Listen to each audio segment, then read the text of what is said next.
The Weight of Glass and Velvet.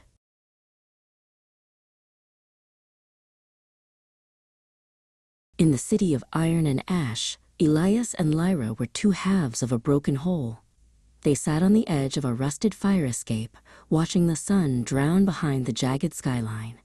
They were bound by a history of shared secrets and a present defined by the things they needed just to breathe. To the world, they were ghosts. To each other, they were the only things that felt real.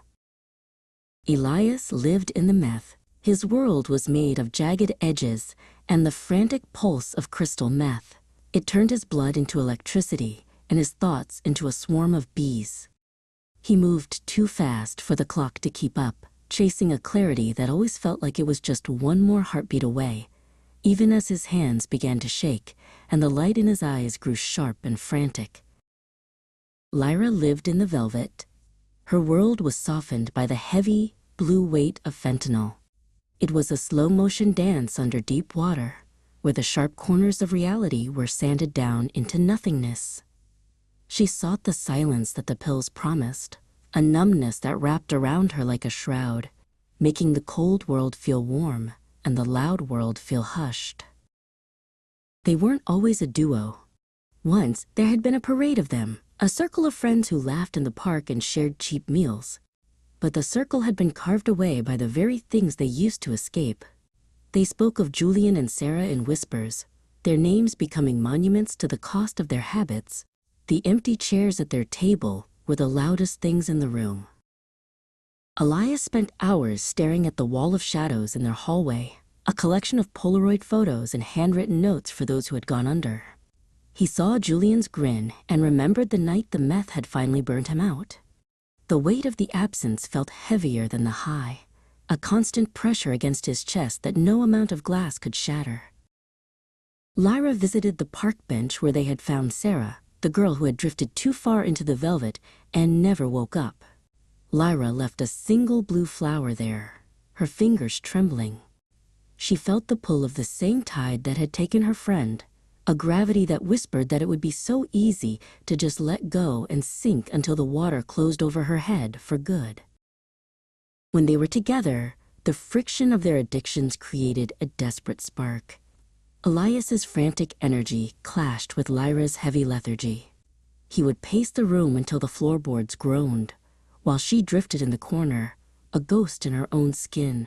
They were reaching for each other through a thick fog, their hands missing the mark more often than they hit. The shadows began to speak to Elias in a language of pure despair. The meth had stripped away the layers of his soul until only the raw, vibrating nerves remained. He looked in the mirror and didn't see a man. He saw a hollowed-out vessel for a fire that was consuming everything it touched. The clarity he had chased had turned into a terrifying, unblinking glare.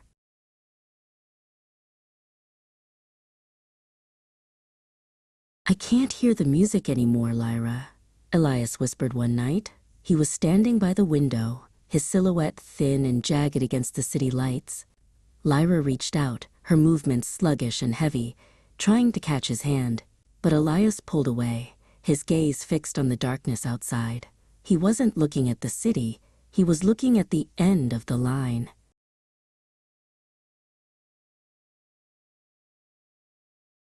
In the quiet hours before dawn, when the meth in his veins finally turned to cold lead, Elias sought the only peace he felt was left.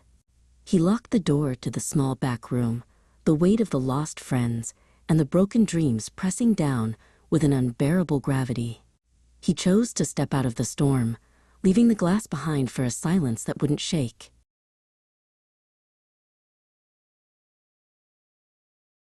Lyra found the silence the next morning. It wasn't the soft, velvet silence she usually chased. It was a jagged, hollow silence that tore through her. She stood before the closed door, her heart a slow, heavy drum in her ears. When she finally moved, the world didn't feel numb anymore. It felt like a wound that would never close.